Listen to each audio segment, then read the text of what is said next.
Hello everyone. सो अभी तक के वीडियो लेक्चर्स में हम टॉपिक्स कवर कर रहे थे, लाइक जैम के सिलेबस में क्या आ रहा था, कौन से टॉपिक में क्या पढ़ना था, उसमें क्या सिलेबस था। एंड हर एक के बारे में हम टॉपिक्स मतलब उनकी थियोरी, उनकी वर्किंग, ये सब पढ़ रहे थे। अभी इस वाले वीडियो लेक्चर में या फिर इसके साथ जो कंटिन्यूएशन में जो वीडियोज आएंगी उनमें हम 2020 का पेपर सोल्व करेंगे। ओके, तो हम पेपर को देखेंगे, उसके बाद मैं सोल्यूशन बताऊंगा कि हमने इसको सोल्व कैसे करना है या फिर कैसे किया। तो इसमें से कुछ सॉल्यूशंस होंगे जो पर्टिकुलर या फिर जनरल फॉर्म में होंगे। ठीक है, जनरली जो हर वे में लगेगा, लाइक उस फॉर्मेट में क्वेश्चन आता है तो हम जनरल फॉर्म लगाएंगे, जो काफी क्वेश्चंस में जनरल रहेगा। एंड कुछ क्वेश्चंस ऐसे होते हैं जिनमें हिट एंड ट्रायल लगता है। ओके, तो कुछ क्वेश्चंस हिट एंड ट्रायल में भी होंगे, तो उनके ऊपर वो है कि वो पर्टिकुलर क्वेश्चन उस फॉर्म में हो रहे हैं, अगले क्वेश्चन के लिए हमें कोई जनरल फॉर्म देखनी पड़ेगी या फिर उसके लिए हमें अलग से हिट एंड ट्रायल वाला कोई और मेथड अप्लाई करना पड़ेगा। तो स्टार्ट करते हैं हम 2020 का पेपर। तो इसमें सेक्शन 1 में जो फर्स्ट वीडियो लेक्चर है, इसमें हम कवर करेंगे स्टार्टिंग के 10 क्वेश्चंस। उसके बाद कंटिन्यूएशन में अगले वीडियोस में चलते रहेंगे। ओके, सो सबसे पहला क्वेश्चन हम देखते हैं यहाँ पे हमें क्या गिवन है। So this is the first question. तो फर्स्ट क्वेश्चन में हमें पहले देखो, सबसे पहले हम करेंगे क्या, हम पहले क्वेश्चन को पढ़ेंगे, उसकी अंडरस्टैंडिंग करेंगे कि क्वेश्चन में कहना क्या चाह रहा है। उसके बाद क्वेश्चन से रिलेटेड हमें जो नॉलेज है, लाइक क्वेश्चन में डिफरेंशिएशन का क्वेश्चन है, तो डिफरेंशिएशन के बारे में हमें क्या पता है, क्या अप्लाई कर सकते हैं, हम उस सब के बारे में बातें करेंगे। उसके बाद हम सॉल्यूशन के ऊपर आएंगे। ठीक है, तो सबसे पहले क्वेश्चन को हम रेडी करते हैं। तो सबसे पहला क्वेश्चन जो हमें है वो है कि हमारे पास एक्स कोई सीक्वेंस है रियल नंबर की। ओके, उसके बाद उस सीक्वेंस के ऊपर इन्होंने कोई कंडीशन गिवन है, such that limit n tending to infinity xn by n equal to 0.001। Okay, so इस क्वेश्चन में दो चीज गिवन है, एक तो कोई सीक्वेंस है, उसके बाद सीक्वेंस के ऊपर एक कंडीशन गिवन है that limit is this thing is going to 0.001। Okay, उसके बाद ऑप्शंस देखते हैं, लाइक हम जैम के पेपर में जब भी क्वेश्चन सोल्व करेंगे तो क्वेश्चन को ऑप्शन के अकॉर्डिंग अगर हम सोल्व करेंगे तो जल्दी सोल्व होता है। ठीक है, तो क्वेश्चन को देखते हैं कि xn is a bounded sequence. B option है xn is an unbounded sequence, xn is an convergent sequence, xn is an monotonically decreasing sequence. Okay, तो इसके बारे में पढ़ के हमें देखो, बाउंडेड सीक्वेंस के बारे में पता है कि वो सीक्वेंस जिसका अपर और लोअर बाउंड दोनों एग्जिस्ट करे। अनबाउंडेड का मतलब जिसका अपर बाउंड एग्जिस्ट ना करे या फिर लोअर बाउंड एग्जिस्ट ना करे या फिर दोनों बाउंड एग्जिस्ट ना करें। कन्वर्जेंट का मतलब होता है if n tending to infinity पे अगर हमारी सीक्वेंस किसी फाइनाइट नंबर को चली जाती है तो हम उसको कन्वर्जेंट बोलते हैं। ठीक है, तो इसके सॉल्यूशन के ऊपर आते हैं अब। तो सॉल्यूशन में हमने क्या किया, जो मैंने किया है वो है कि limit n tending to infinity a n by n equal to 0.001 given condition थी। इसको मैं रफली मैंने लिखा है, इसको limit n tending to infinity a n equal to 0.001 limit n tending to infinity n। Okay, तो मैंने यहाँ पे क्या किया, मैं इस n को दोनों साइड में n से मल्टीप्लाई किया, limit n tending to infinity लगाया। सो बेसिकली अगर मैं लिमिट को ड्रॉप कर देता हूँ, यहाँ पे लिमिट नहीं है मेरे पास, यहाँ पे भी लिमिट नहीं है। So basically an will be 0.001 into n। That means an is directly proportional to n। Okay, अब कोई सीक्वेंस है जो n के डायरेक्टली प्रोपोर्शनल है, that means this sequence is a divergent. जैसे जैसे n बढ़ेगा an भी बढ़ेगा। सो समवट जैसे जैसे n इंफिनिटी होता जाएगा this will term going to infinity, that means ये डाइवर्जेंट हो जाएगी और every divergent sequence is unbounded. So here we have option B, that is xn is an unbounded sequence. तो ये था हमारे पास क्वेश्चन नंबर 1। इसके बाद हम आते हैं क्वेश्चन नंबर 2 के ऊपर। तो क्वेश्चन नंबर 2 में हमें क्या कहा कि हमें कोई रियल कांस्टेंट a और b फाइंड आउट करने हैं, such that this function f(x) equal to a sin x minus 2x divided by x, x less than 0 and bx x greater than equal to 0। ये हमें कोई function given है, उसके बारे में बोला गया है कि दिस फंक्शन इज डिफरेंशिएबल। उसके बाद हमें a और b को फाइंड आउट करना है and a plus b find out करना है। ठीक है, तो इसमें देखो डिफरेंशिएशन की बात हुई है, तो डिफरेंशिएशन में हमें क्या पढ़ा था कि अगर कोई फंक्शन किसी पॉइंट पे डिफरेंशिएबल है, अब यहाँ पे डिफरेंशिएबिलिटी हम चेक करेंगे x इक्वल टू 0 के ऊपर। ओके, क्योंकि क्वेश्चन वहां पे जो फंक्शन है वहां पे ब्रेक हो रहा है। ओके, तो 0 के ऊपर डिफरेंशिएबिलिटी चेक करनी है, that means left hand derivative and right hand derivative दोनों एग्जिस्ट करने चाहिए एंड दोनों इक्वल होने चाहिए। ठीक है, वर्किंग हमें पता चल गई। अब वर्क कैसे करेंगे उसके ऊपर आते हैं। So here is the solution. तो सॉल्यूशन में मैंने क्या किया, जो फंक्शन था उसको लिखा है पहले, फिर मैंने लेफ्ट हैंड डेरिवेटिव निकाला। तो जैसे लेफ्ट हैंड डेरिवेटिव निकाला तो लेफ्ट हैंड डेरिवेटिव क्या होता था, limit h going to 0 f of x minus h। Okay, अगर a के ऊपर निकाल रहे थे तो f of a minus h minus f of a divided by h, और लेफ्ट हैंड थी तो माइनस h। ओके, तो लेफ्ट हैंड डेरिवेटिव का हमें फॉर्मूला यहाँ पे यूज करना है, तो this will give us limit h tending to 0 a sine of minus h, क्योंकि 0 minus h is minus h, -2 times इस फंक्शन में पुट कर रहा हूं मैं x की जगह पे 0 - x, okay, 0 - h, okay, where h is going to 0, okay, और x इक्वल टू 0 पे फंक्शन की वैल्यू होगी 0, this will give this thing divided by -h, okay. इसको मैंने सोल्व किया, तो सोल्व करने के बाद हमारे पास आया limit h going to 0 -a sin h, sine of minus theta is minus sine theta, okay, -a sin h plus 2h divided by h square, okay.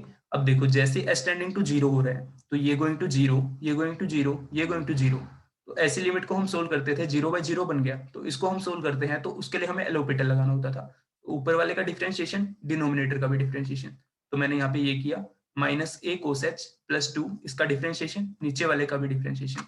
अब थिंग इज जैसे ही हम इस स्टेप के ऊपर आते हैं तो यहाँ पे लिमिट h पुट करने से देखो क्या बन रहा है, -a cos h प्लस 2, तो h की value 0, that means this thing is 1, -a plus 2 divided by 2 into 0।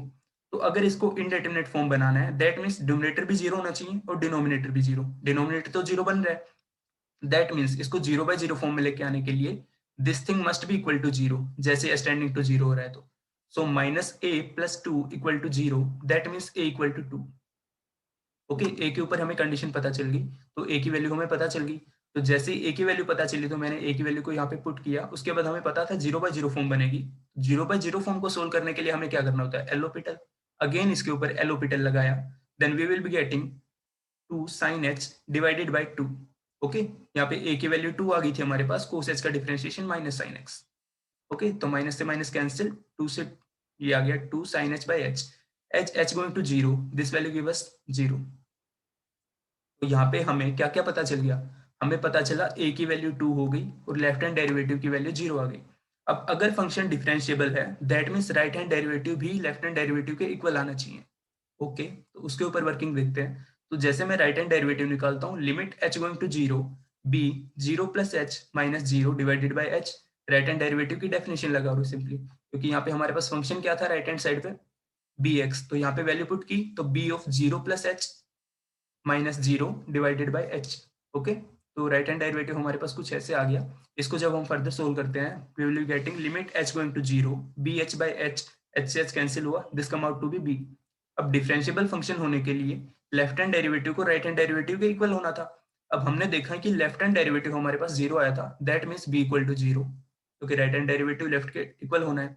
a और b की वैल्यू हमें पता चल गई, a की वैल्यू थी 2, b की value 0, that means a plus b equal to 2। So this was question number 2। तो इससे आगे हमारे पास क्वेश्चन नंबर 3 है, यहाँ पे हमें क्या बोला गया, area of the region bounded by the curve y1 this one, y1 curve क्या हो गया x raised to the power 4 minus 2x square, y2 curve हो गया 2x स्क्वायर, तो दिस विल बी पैराबोला। इसके बारे में हमें कुछ नहीं पता, अगर हमें कुछ भी नहीं पता है तो एक चीज पता है कि अगर हम इसके रूट निकालते हैं तो रफली हम एक कर्व बना सकते हैं, जब भी एरिया का रीजन या फिर एरिया वाला कोई भी क्वेश्चन आता है तो उसमें एग्जैक्ट डेफिनेशन को देखते हुए या फिर एग्जैक्ट जो भी हमें कर्व दिया गया है हम उसको काफी बार ड्रॉ नहीं कर पाएंगे लेकिन काफी बार कर पाएंगे। तो बेसिकली जब भी ऐसा क्वेश्चन आता है तो उसमें हमें एक रफली कर्व बनाना होगा, ठीक है। तो रफली कर्व मैंने कैसे बनाना है, अब देखो उसकी वर्किंग के ऊपर आते हैं फिर कैसे मैंने सोल्यूशन किया है। तो क्वेश्चन नंबर 3 था एरिया का, ओके। सो देखो यहाँ पे हमें गिवन था कि y1 कर्व कुछ ऐसा था, y2 कर्व कुछ ये था, ओके। इस y2 के बारे में हमें पता है कि ये पैराबोला होगा, ओके। हमें बात करनी है y1 के ऊपर कि y1 को हम सोल्व कैसे करेंगे। तो अगर मैं इसको इक्वेट टू 0 करता हूं तो बेसिकली जब इक्वेट टू 0 करूंगा तो इस इक्वेशन के मेरे को रूट पता चल जाएंगे, ठीक है। अब रूट पता चलते ही मैं इसको सोल्व कर सकता हूँ, कैसे करेंगे वो देखते हैं। तो जैसे ही हम इसको इक्वेटिंग टू 0 करते हैं तो हमें रूट मिलते हैं 0 0 प्लस माइनस √2, ओके। अब हमें नहीं पता कि इसका ग्राफ कैसा होगा लेकिन हमें पता है कि 0 पे कट करेगा, प्लस √2 पे करेगा और माइनस √2 पे करेगा। तो जैसे ही हम प्लस माइनस √2 के ऊपर यहाँ पे जैसे माइनस √2 हो गया, ये प्लस √2 हो गया, 0 हो गया, तो कर्व अगर ऊपर की साइड से आ रहा था, ठीक है, हम अज्यूम कर लेते हैं इस चीज को, ओके। तो हम यहाँ पे ना रूट निकाल चुके थे कि हमारे पास इक्वेशन के रूट क्या क्या है। तो उसके बाद हम रफ ग्राफ बनाते हैं कि रफ ग्राफ कैसे बनेगा। अब हमें पता है इसके रूट है 0 0 प्लस √2 एंड माइनस √2। तो ये कर्व जो भी कर्व बनेगा y1 का जो भी कर्व बनेगा ये एक्स एक्सिस को कट करेगा कहाँ पे, √2 पे, माइनस √2 पे और 0 पे। तो कर्व कुछ अगर मैं पॉजिटिव साइड से ले रहा था तो कर्व कुछ ऐसे आया, √2 पे कट किया उसके बाद कर्व नीचे गया क्योंकि रूट था, उसके बाद कर्व ने वापस इधर 0 पे कट किया, ठीक है, क्योंकि ये भी इसका रूट है। उसके बाद -√2 पे कट किया, तो रफली इसका कुछ ग्राफ ऐसा बनेगा जो मैंने यहाँ पे डब्ल्यू टाइप में बनाया है। ओके, इसके बाद एक पैराबोला भी था हमारे पास। तो अब हमें क्या निकालना है, हमें दो कर्व थे, उनमें से एक कर्व का रफ ग्राफ हमें पता चल गया। अब हमें इन दोनों से रिक्वायर्ड रीजन निकालना है जो हमें पूछा गया है, ठीक है। तो उसके लिए सबसे पहले तो इस कर्व का और दूसरे कर्व का मैंने पॉइंट ऑफ इंटरसेक्शन निकाला। तो पॉइंट ऑफ इंटरसेक्शन के लिए y1 और y2 को हमने सोल्व किया साइमल्टेनियसली। तो x⁴ - 2x² = 2x², यहाँ से x की वैल्यूज आ गई 0, 0, 2 और -√2। ओके, तो अब देखो, थोड़ा बहुत तो विजुअलाइज कर ही सकते हैं कि जैसे हमने इसका ग्राफ बनाया, रफ ग्राफ कुछ ऐसा बना। उसके बाद अगर हम y2 का ग्राफ बनाते हैं, दैट इज 2x², तो ये पैराबोला बनेगा। अब कैसे पैराबोला बनेगा, 0, 0 से पास होते हुए पैराबोला, अपर पैराबोला, ठीक है। तो 0, 0 पे इनका मीटिंग पॉइंट है, वो हमें दिख गया। उसके बाद हमने अभी अभी पॉइंट ऑफ इंटरसेक्शन निकाले, 2 पॉइंट और निकले, एक 2, एक -√2। ओके, तो इसके ग्राफ के ऊपर आते हैं। तो जो रिक्वायर्ड रीजन होगा उसमें मैंने देखा कि y1 का ग्राफ तो ये वाला बन गया, जो w वाला ग्राफ बन रहा है हमारे पास। इसके बाद y2 का पैराबोला बनना था, तो y2 एक पैराबोला बनाया मैंने। उसके बाद पॉइंट ऑफ इंटरसेक्शन हमने देख लिया कि ये वाला पॉइंट होगा 2, ये वाला -2। ओके, अब देखो ये सिमेट्रिक ग्राफ नहीं बना, लेकिन सिमेट्रिक होगा यहाँ पे। ओके, ऊपर जैसे हमने रूट वगैरह निकाले, जो इक्वेशन बनाई, तो उससे हमारे पास ग्राफ सिमेट्रिकल होगा। दैट मीन्स ये वाला एरिया जो शेडेड पार्ट 1 है और शेडेड पार्ट 2, ये दोनों इक्वल होंगे। और रिक्वायर्ड एरिया कौन सा है, पार्ट 1 और पार्ट 2 दोनों का एडिशन। ओके, तो अगर हम किसी एक पार्ट का एरिया निकाल लेते हैं और उसको 2 से मल्टीप्लाई करते हैं, तो हमें रिक्वायर्ड एरिया निकल जाएगा। ओके, तो वर्किंग उसके ऊपर ही करेंगे। तो मैंने इसका ये राइट साइड वाला हाफ ले लिया। तो जैसे हम ये वाला पार्ट लेते हैं, तो ग्राफ कुछ ऐसा बच गया हमारे पास। अब इसका एरिया हम निकालेंगे, उसको 2 से मल्टीप्लाई करेंगे। तो एरिया निकालने के लिए हम डबल इंटीग्रेशन का यूज करेंगे। तो बट डबल इंटीग्रेशन में हम क्या करते थे, हम क्या कर सकते हैं, या तो हम x को y की टर्म में लिखें, या फिर y को x की टर्म में लिखें। ओके, और जिसको हम फ्रीली मूव करवाते हैं उसकी हमें रेंज पता होनी चाहिए कि रेंज उसकी कहां से कहां तक जा रही है। तो मैं जब एरिया 1 निकाल रहा था, दैट इज पार्ट 1, जो यहाँ पे मैंने सब पार्ट करके लिखा, और दिस पार्ट, इस पार्ट का एरिया निकाला। तो दिस विल बी, अगर मैं x को फिक्स कर रहा हूँ, ठीक है, x को हम नहीं कर रहे कि हमें इसकी वैल्यूज पता है, इसको हम किसी पे डिपेंडेंट नहीं कर रहे हैं। तो जब हम इसकी वैल्यू ले रहे थे, तो x की रेंज हम देख पा रहे हैं कि 0 से लेकर 2 तक जाएगी, क्योंकि पॉइंट ऑफ इंटरसेक्शन 2 था। तो 0 से लेकर 2 तक x जाएगा। y के ऊपर बात करेंगे, तो y की बात करने के लिए हम क्या करते हैं, एक वर्टिकल लाइन ड्रॉ करते हैं ग्राफ से। तो उसको देखते हैं वो कहां से कट कर रही है। तो जब हम वर्टिकल लाइन यहाँ पे ड्रॉ करेंगे, तो नीचे वाला कर्व, दैट इज y1 पे कट करेगी, और ऊपर कब कट करेगी, y2 के ऊपर। तो हमारे पास लोअर लिमिट y1 वाली हो गई और अपर लिमिट y2 वाली हो गई। तो मैंने इसकी लोअर लिमिट में y1 वाली लिमिट लिखी, अपर लिमिट में y2 वाली लिमिट लिखी, इसको इंटीग्रेट किया, then we will be getting 64/15। Okay, तो ये शेडेड पार्ट 1 का एरिया आ गया हमारे पास 64/15। अब हमें क्या करना है, दोनों एरियाज, मतलब पार्ट 1 और पार्ट 2 दोनों एरियाज बताने हैं। दोनों एरिया का मतलब 2 से मल्टीप्लाई। तो जैसे मैंने फाइनल रिजल्ट के लिए क्या लिखा, 2 into area of 1, that equal to 2 into 64/15, coming out to be 128/15। तो ये हमारे पास डबल इंटीग्रेशन का क्वेश्चन था एक, जिसको हमने एरिया निकाला। कैसे निकाला, वर्किंग मैंने अभी समझाई, दोबारा से इसको एक बार देख सकते हैं। पैराबोला था, एक दूसरा कर्व था, उस दूसरे कर्व का हमने पहले रफ ग्राफ बनाया, फिर उन दोनों का पॉइंट ऑफ इंटरसेक्शन निकाला। उसके बाद हमने दोनों ग्राफ को साइमल्टेनियसली प्लॉट किया। उसके बाद हमें शेडेड रीजन मिला, सिमेट्री देखी हमने, एक पार्ट का निकाला, दूसरे को उससे मल्टीप्लाई कर दिया, तो टोटल एरिया हमारे पास आ गया। तो ये था क्वेश्चन नंबर 3।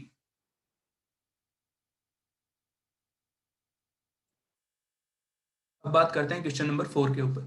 तो यहाँ पे हमें सिस्टम ऑफ लीनियर इक्वेशन दिया गया है, उसके बाद 4 ऑप्शन है, इनमें से कौन सा सही है कौन सा गलत है, ठीक है। तो सिस्टम ऑफ इक्वेशन के बारे में अगर हम बात करते हैं, तो यहाँ पे हमारे पास एक मैट्रिक्स होगी, जैसे क्वेश्चन में गिवन है, डेटा गिवन है, इस डेटा को हम उठा लेंगे। लेकिन इससे पहले थोड़ी वर्किंग के बारे में बात करते हैं कि सिस्टम ऑफ इक्वेशन को कैसे सोल्व करते थे। तो हम एक एग्यूमेंटेड मैट्रिक्स बनाते थे, that is A and dot dot dot something करके बी। ओके, सी से डिनोट करते थे हम। तो अगर हम उसको सोल्व करते थे, तो यूनिक सॉल्यूशन, देखो मेरे को इसका आंसर भी पता है कि इसका आंसर बी है, क्योंकि मैं पहले कर चुका। तो मैं बी के साइमल्टेनियसली, मतलब बी को देखते हुए ही सोल्व करूंगा, क्योंकि मेरे को आंसर पता है। तो यूनिक सॉल्यूशन के लिए हमारे पास क्या कंडीशन होती थी, यूनिक सॉल्यूशन के लिए हमारे पास कंडीशन होती थी कि रो of A, that is rank of matrix A, that is rank of coefficient matrix, equal to rank of augmented matrix, and this must be equal to number of unknowns. ठीक है, number of unknown यहाँ पे 3 है। So basically हमारे पास rank of A must be equal to 3 for unique solution. Okay, तो अगर उसका यूनिक सॉल्यूशन होना है तो उसकी रैंक 3 होनी है। रैंक 3 होनी है, इसका मतलब उसका अगर हम मोड लेते हैं कि जो ए मैट्रिक्स थी उसका मोड मीन्स डेटर्मिनेंट, तो अगर हम उसका डेटर्मिनेंट लेते हैं it must not be equal to 0। ठीक है, अगर यूनिक सॉल्यूशन होना है तो उसका डिटरमिनेंट नॉट इक्वल टू 0 होना चाहिए। तो बस इस बेसिस के ऊपर ही मैंने इसको सोल्व किया है। तो क्वेश्चन नंबर 4 के सॉल्यूशन पे आते हैं। Okay, so here is the solution कि हमारे पास यूनिक सॉल्यूशन के लिए ये कंडीशन थी कि रो of C equal to row of A that equal to number of unknown, that means A का determinant not equal to 0।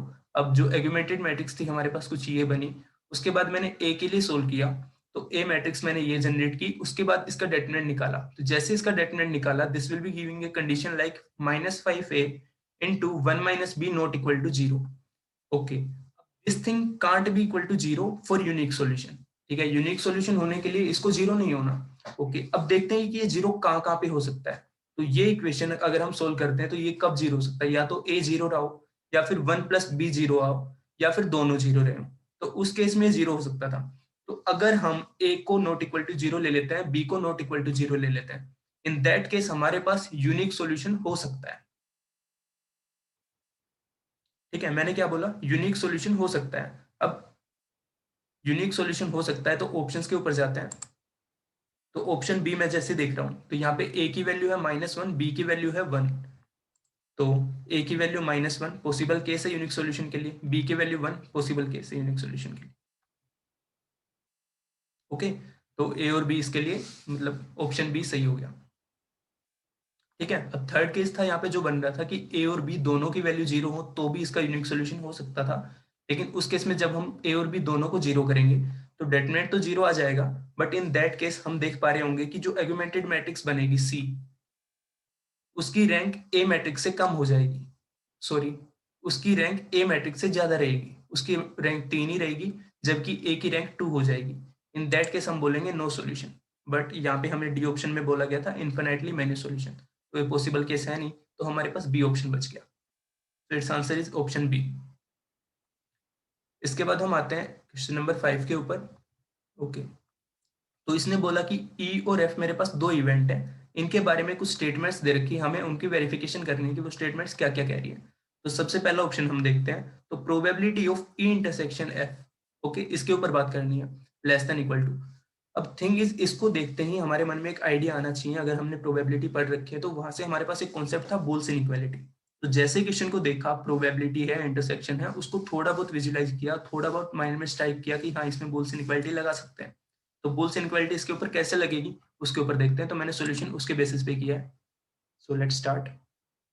Okay, तो मेरे पास था कि प्रोबेबिलिटी ई इंटरसेक्शन एफ, मेरे को ये निकालना था। तो इस पे मैंने बुल्स इनइक्वालिटी लगाया, तो मुझे मिला probability of E intersection F is greater then probability E plus probability F -1। मैंने इसको इक्वेशन नंबर 1 दिया। ठीक है, मुझे पता चल गया कि इसका इंटरसेक्शन की प्रोबेबिलिटी हमेशा इस वैल्यू से, प्रोबेबिलिटी ई प्लस एफ -1, जो ये वैल्यू आ गई इससे बड़ी रहेगी। ठीक है, ऑप्शन 1 के ऊपर बात कर रहे हैं।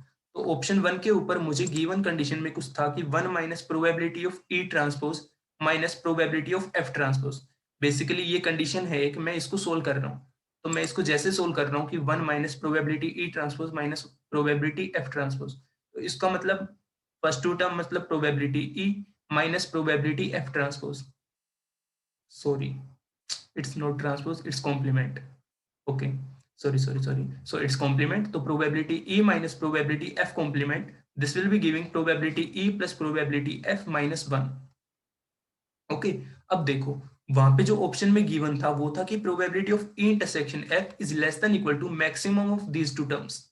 ठीक है, लेकिन अभी हमने ऊपर देखा कि ये वाली टर्म जो प्रोबेबिलिटी ई इंटरसेक्शन एफ है, this is greater than equal to this thing, जबकि ये बोल रहा है कि this is less than this thing, कि किसी पॉइंट पे हमें ये मैक्सिमम हो सकता था, किसी पॉइंट पे ये मैक्सिमम हो सकता था। तो थिंग इज, इसने बोला कि ये प्रोबेबिलिटी हमेशा इसके इन दोनों में से जो मैक्सिमम होगा उससे कम होगी। ठीक है, लेकिन हम अभी देख रहे हैं कि इससे तो ज्यादा ही होगी। दैट मीन्स ये ऑप्शन गलत है, ये हमेशा ट्रू नहीं होगा।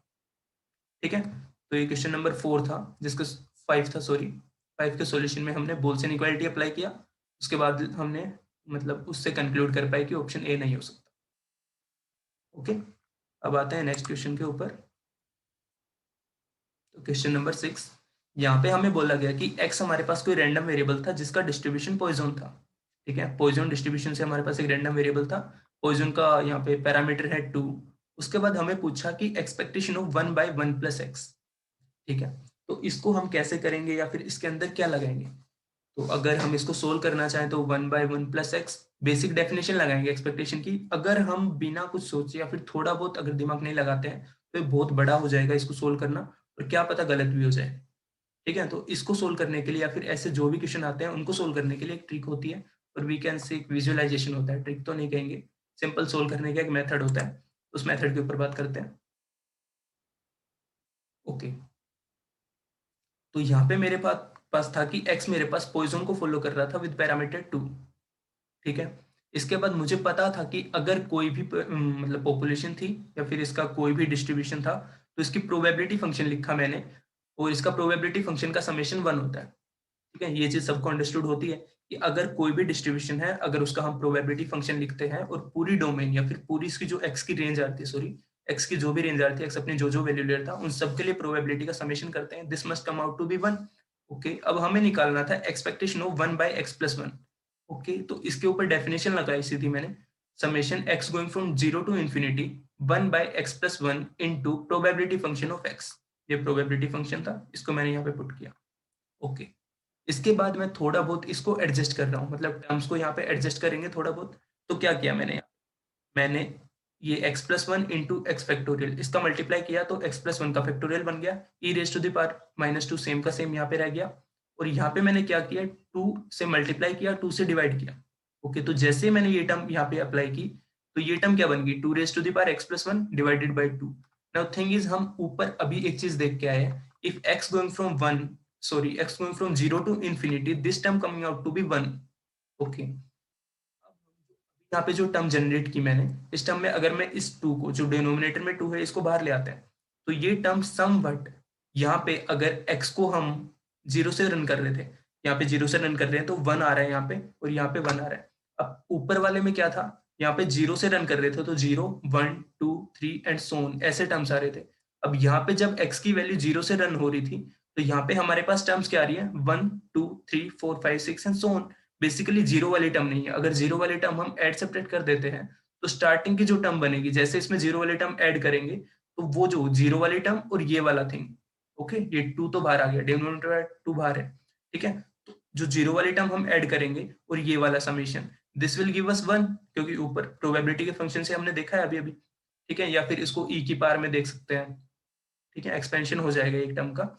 ओके, तो मैंने उसको सोल्व करने के लिए जैसे एक्स की वैल्यू को मैंने -1 पुट करता हूँ यहाँ पे, तो डिनोमिनेटर 0 बन जाएगा। इन दैट केस मैंने e⁻²- को ऐड किया, e⁻² को सेपरेट किया। Now this term will give us 1। Okay, so this will give us 1/2 into 1 minus e⁻²। Okay, तो हमने इसमें कुछ नहीं किया, हमने बस जनरल टर्म को एक एक्सपेंशन के फॉर्म में लिखना चाहा, और उसके लिए हमने ऐड सेपरेट किया e⁻² को, उससे हमें फाइनल रिजल्ट मिल गया।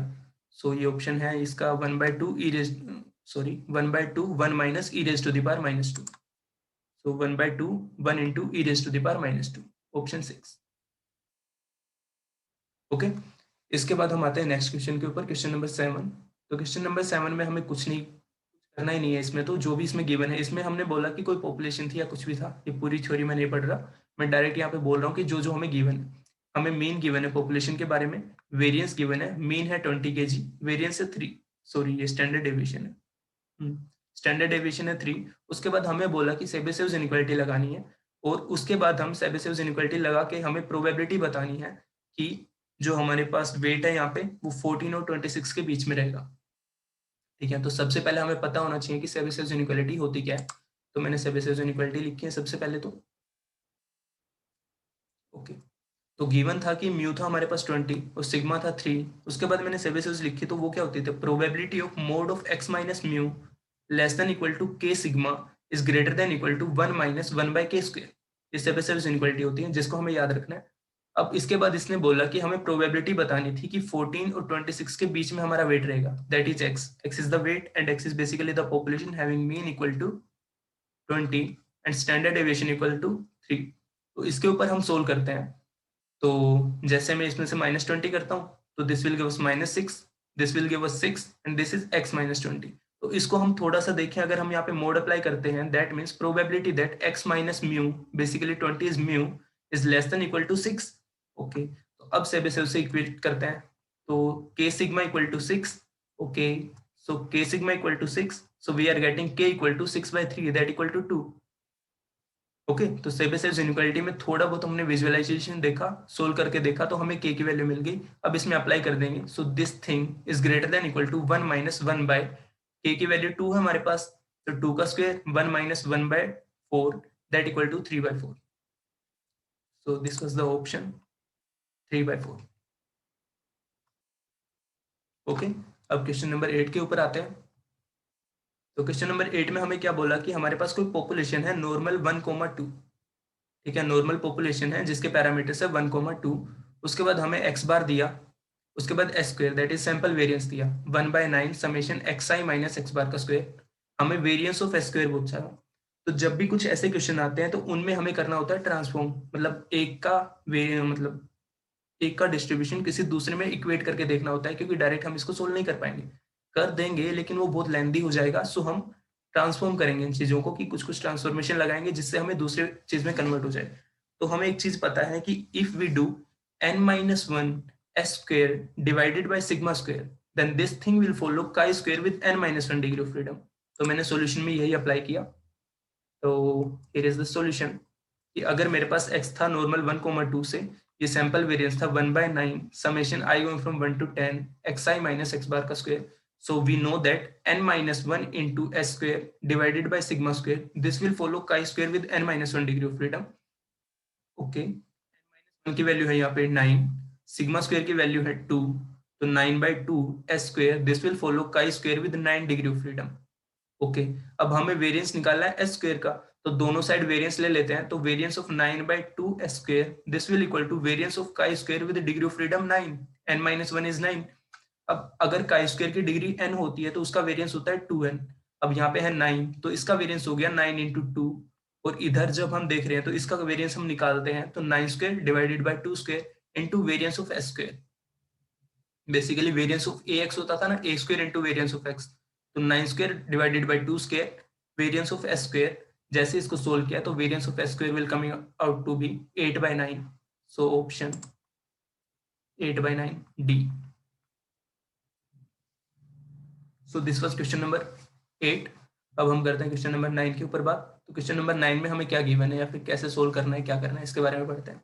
तो यहाँ पे xn कोई सीक्वेंस है IID रैंडम वेरिएबल्स की, सच दैट उनकी एक्सपेक्टेशन जो है वो है 1।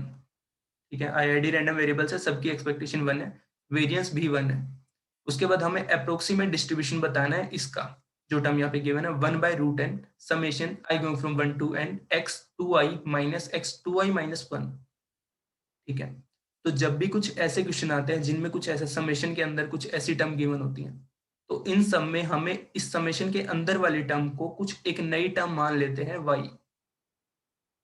ठीक है, फिर हम y के ऊपर काम करते हैं और उस y को जनरल फॉर्म में ले आते हैं n के लिए। ठीक है, क्योंकि देखो x में 2 टर्म है 2i एंड सो ऑन, इतना लेंदी सा हो जाएगा, कुछ बड़ा सा गंदा सा हो जाएगा। इससे बेटर है हम इस छोटी सी टर्म को पहले एक यूनिट के लिए सोल्व करेंगे, इसको नाम देंगे yi। उसके बाद वहां पे i को रन करेंगे 1 से लेके n तक, तो जनरल फॉर्म में सोल्व हो जाएगा। ओके, तो इसके ऊपर ही बात करते हैं। So here is the solution, कि जो हमें गिवन था यहाँ पे जो xi था उनकी एक्सपेक्टेशन थी 1, वेरिएंस भी 1 था। उसके बाद इस वाली टर्म का हमें डिस्ट्रीब्यूशन पूछा था, तो मैंने सबसे पहले तो इस पूरी टर्म को ही नाम दे दिया w। ओके, हमें w का डिस्ट्रीब्यूशन बताना है। अब उसके बाद मैंने क्या किया, इसकी जो जनरल टर्म थी इसको मैंने yi में मतलब yi रख दिया। ठीक है, तो जैसे मैंने इसको yi रखा तो एक्सपेक्टेशन निकाली, तो अब ये भी नॉर्मल को फॉलो कर रहा था, और वी कैन से ये भी हमारे पास ये वाला डिस्ट्रीब्यूशन था जहाँ पे इसका एक्सपेक्टेशन 1 था, वेरिएंस भी 1 था। तो जैसे इसकी एक्सपेक्टेशन मैंने लिखी, तो expectation of 2i minus expectation of x 2i minus 1, दोनों की एक्सपेक्टेशन 1, तो 1 माइनस 1 इज 0। ऐसे वेरिएंस के ऊपर बात की तो variance of x 2i minus x 2i minus 1, this will come out to be 1 + 1। ठीक है, तो इसका वेरिएंस हो गया 2। सो हमारे पास yi जो भी टर्म आ गई उसका एक्सपेक्टेशन हमें पता चल गया 0 होगा, और वेरिएंस होगा 2। ठीक है, इसके ऊपर बात करते हैं अब हम। जैसे इसके ऊपर बात करेंगे तो एक्सपेक्टेशन ऑफ W क्या हो गया, 1/√n summation expectation of this term is known as yi, so 1/√n expectation of summation of yi। Okay, तो अब सब IID होंगे ये वाली टर्म्स भी, तो इनका मतलब ये सब की yi जितने भी n थे उन सब के लिए इनका समेशन हो जाएगा एक्सपेक्टेशंस का। तो अभी हमने देखा कि एक्सपेक्टेशन ऑफ yi था हमारे पास 0 था यहाँ पे ये वाली टर्म, इस टर्म का हम यहाँ पे यूज करेंगे। तो जैसे इस टर्म में इसका यूज किया तो 0/√n that come out to be 0। Okay, अब वेरिएंस की बात करते हैं। तो वेरिएंस का मतलब, अब वेरिएंस हमें किसका निकालना है, W का। W ये टर्म थी, तो वेरिएंस ऑफ W का मतलब ये अगर हमारे पास A था, ओके, वेरिएंस ऑफ AX होता था जो भी हम करते थे, variance of AX equal to A² times variance of X। Okay, तो इसका हम पहले स्क्वायर कर देंगे, तो इसको बाहर ले आया मैं स्क्वायर करके, तो 1/n variance of summation yi। ठीक है, ये जनरल टर्म थी, इसको मैंने yi लिखे रखा था, तो समेशन yi। अब इसका मतलब इन सब का वेरिएंस 2 था हमारे पास, अभी हमने देखा जो yi का समेशन कितना था, सॉरी yi का वेरिएंस था 2। सो ये कितनी बार टर्म्स होंगी, n बार, तो n इंटू 2, सो n से n कैंसिल हुआ, variance of yi coming out to be 2, hence w follows normal with 0 and 2। Okay, so W का डिस्ट्रीब्यूशन हमें पता चल गया कि ये नॉर्मल को फॉलो करेगा जिसके पैरामीटर 0 और 2 होंगे। तो ये था question number 9 I guess. Okay, अब क्वेश्चन नंबर 10 डिस्कस करते हैं।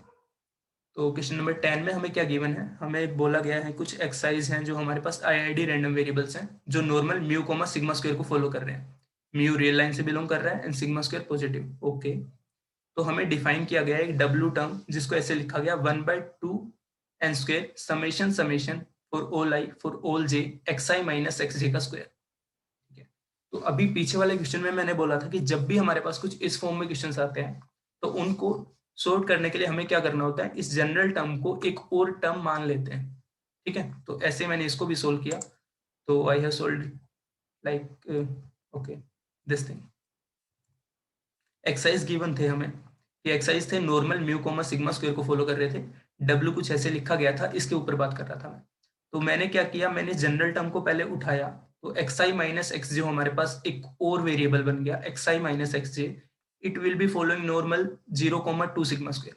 ओके, ये भी नॉर्मल को ये भी नॉर्मल को, तो मीन हो गया इन दोनों का 0, वेरिएंस हो गया इसका वेरिएंस प्लस इसका variance, that means 0,2 sigma square.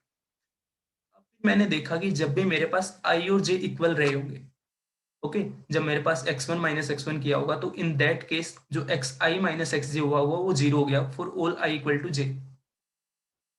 ठीक है, अब मैं इस जनरल टर्म को इसको ही उठाता हूं, अगर मैं इसको y नाम दे देता हूं, जो मैंने यहाँ पे लिखा नहीं आई गेस, तो लिखा नहीं, तो अगर मैं इसको स्टैंडर्ड वेरिएट में कन्वर्ट करता हूं, that means xi minus x j minus 0 divided by root of 2 sigma. Okay, तो दिस थिंग, और फिर उसका स्टैंडर्ड वेरिएट किया और उसका स्क्वायर कर दिया, तो this will follow chi square with 1 degree of freedom. ठीक है, अगर मैं इस वाला वेरिएबल को एक वेरिएबल मान रहा हूँ, जो यहाँ पे देख ही पा रहे हैं हम, एक सिंगल वेरिएबल बनाएगा इन दोनों का डिफरेंस होके। Okay, so this will follow chi square with 1 degree of freedom. Okay, उसके बाद मैंने y को डिफाइन किया, y को कैसे डिफाइन किया, y equal to summation i going from 1 to n summation j going from 1 to n such that i is not equal to j। और ये स्टैंडर्ड वेरिएट के लिए जो मैंने लिखा था, इस टर्म को यहाँ पे लिखा। ठीक है, मैंने क्या किया, मैंने i और j के जितने भी कॉम्बिनेशन ले रहे थे उन सब कॉम्बिनेशन को कंबाइन किया। उसके बाद मैंने क्या किया, i को j से इक्वेट नहीं किया, कि अगर i j के इक्वल हो रहा था तो हमने देखा 0 टर्म हो रही थी, तो उसका कोई रोल होगा नहीं, तो उसको अगर हम हटा देते हैं, तो summation i going from 1 to n summation j going from 1 to n i is not equal to j xi minus xj divided by root of 2 sigma whole square, this will follow chi square with n square minus n degree of freedom। ठीक है, अब degree of freedom कैसे आया, तो सबसे पहले तो ये देखते हैं यहाँ पे i कहाँ से रन हो रहा था 1 से लेके n तक, j कहाँ से 1 से लेके n तक, तो जो मैंने टर्म्स हटाई है वो है n।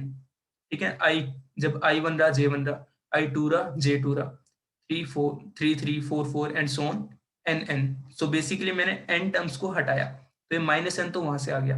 अब टोटल n स्क्वायर कहाँ से आया होगा, लाइक x1 को मैंने फिक्स किया, तो x1 के साथ y की वैल्यूज, ये जो दूसरा j वाली टर्म्स है वो कौन कौन सी आई होंगी, 1 के साथ 1 से लेके n तक, 2 के साथ भी 1 से लेके n तक, 3 के साथ भी 1 से लेके n तक, तो basically n into n, that means n square उसमें से कॉमन टर्म्स जो थी, मतलब x और y दोनों इक्वल थे, x और j सॉरी, वो मैंने हटा दी।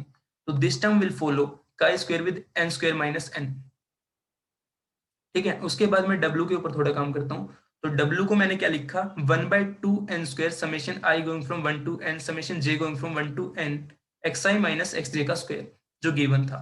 इसमें भी अगर मैं x मतलब i और j को इक्वल कर देते हैं तो वो टर्म्स जीरो बना देंगे यहाँ पे भी।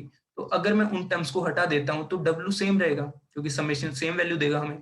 तो this will be equal to 1/2n square summation i going from 1 to n summation j going from 1 to n i is not equal to j xi minus xj का स्क्वायर। ठीक है, इस टर्म को मैंने कुछ इस टर्म में मतलब फॉर्म कर दिया, दैट मीन्स i और j जब जब इक्वल थे उन टर्म्स को हटा दिया। ठीक है, क्योंकि वो टर्म जीरो बना देगा। उसके बाद मैंने y और w के अंदर रिलेशन देखा, तो y equal to 2n square divided by 2 sigma square. y हमारे पास ये टर्म थी जो मैंने यहाँ पे लिखी है, और w मेरे पास ये थी। इन दोनों के बीच में रिलेशन बना है, इसका डिस्ट्रीब्यूशन हमें पता था, इस डिस्ट्रीब्यूशन का हम बाद में यूज करेंगे। बेसिकली हम यहाँ तक की टर्म्स को यूज कर रहे हैं, जो इतना मैंने यहाँ पे लिखा है इसका हम यूज कर रहे हैं। इसका यूज करेंगे w और y में एक इक्वेशन बनाने के लिए। तो हमें पता चला कि n square divided by sigma square into w, this thing equal to y। ठीक है, उसके बाद हमें क्या करना है, एक्सपेक्टेशन ऑफ y निकालनी थी, क्योंकि हमें देखो अनबायसनेस और बायसनेस वगैरह चेक करनी है। w अनबायस्ड है, बायस्ड है, कैसा है। ठीक है, अनबायस्ड का मतलब expectation of w must be equal to sigma square, अगर ये अनबायस्ड होगा तो उसके ऊपर ही बात कर रहे हैं। तो हमें एक डिस्ट्रीब्यूशन पता चल गया, यहाँ पे y का डिस्ट्रीब्यूशन पता है, हमें इसकी एक्सपेक्टेशन निकालनी है। तो expectation of y equal to n square sigma square, n square divided by sigma square expectation of w, this thing equal to n square minus n, क्योंकि इसका डिस्ट्रीब्यूशन था chi square with n square minus n degree of freedom. So this will give us n square minus n equal to expectation of w equal to sigma square 1 minus 1 by n square। ठीक है, इनको मैंने solve किया simultaneously, तो expectation of w आ गया। Expectation of w is not equal to sigma square, it is having some other term 1 minus 1 by n, so we say that w is a biased estimator for sigma square। ठीक है, तो option के ऊपर जाते हैं। तो biased ए में है, सी में है, इन दोनों में अनबायस्ड है, तो बी और डी नहीं हो सकते। अब कंसिस्टेंट और इनकंसिस्टेंट देखना है। तो कंसिस्टेंट और इनकंसिस्टेंट के लिए हम क्या करते थे, हमारे पास दो कंडीशंस थी जिनको हम चेक करते थे कि अगर n टेंडिंग टू इन्फिनिटी के ऊपर एक्सपेक्टेशन हम निकालते थे, अगर वो सिग्मा स्क्वायर के इक्वल आ जाए और वेरिएंस हम निकाल लें वो coming out to be zero, in that case we say that this is a consistent estimator. तो उसके ऊपर ही हम काम करेंगे। तो उसके ऊपर हम क्या काम करेंगे, हमने अभी देखा कि एक्सपेक्टेशन ऑफ y हमारे पास बायस्ड आ गया, जहां पे n का फंक्शन बन रहा था ये। ठीक है, तो n का फंक्शन था हमारे पास। उसके बाद हम वेरिएंस के ऊपर बात करते हैं। तो so variance of y equal to n raise to the power 4, कैसे, वही जो पीछे वाली कंडीशन थी, variance of ax equal to a square variance of x, तो उसका काम करेंगे। तो क्या लिखा मैंने, variance of x, variance of y equal to n raised to the power 4 divided by sigma raised to the power 4 variance of w। Okay, अब variance of y हमें पता था 2 इंटू डिग्री ऑफ फ्रीडम, तो 2 into n square minus n equal to n raise to the power 4 divided by sigma raise to the power 4 variance of w। Okay, so variance of w will be 2 sigma raise to the power 4 into 1 by n square minus 1 by n। तो जैसे ही n tending to infinity हमारे पास हो रहा होगा, this term variance of w will be coming out to be 0। Okay, जैसे infinity हो रहा है तो 1 बाई इन्फिनिटी, 0 माइनस 0। ओके, सो मतलब क्या कर दिया मैंने, हाँ मतलब ये अभी 0 माइनस 0 हो रहा था, इसके ऊपर एलोपिटल लगाएंगे। सो जब सोल्व करेंगे तो variance will be coming out to be 0 जैसे ही n टेंडिंग टू इन्फिनिटी होगा। अब एक्सपेक्टेशन की बात करते हैं। तो एक्सपेक्टेशन हमारे पास कुछ यहाँ पे थी, तो as n tending to infinity expectation of y, expectation of w will be coming out to be sigma square। so we see that कि इसका वेरिएंस तो 0 को टेंड कर जाएगा और एक्सपेक्टेशन सिग्मा स्क्वायर को टेंड कर जाएगी, hence this estimator is an consistent estimator. So biased and consistent, option A. तो फर्स्ट वीडियो में हमारे पास यही वाले टॉपिक्स कवर करने थे। सो स्टार्टिंग के 10 क्वेश्चंस हमने इस वीडियो में कवर किए। Hope you find it helpful. Thank you.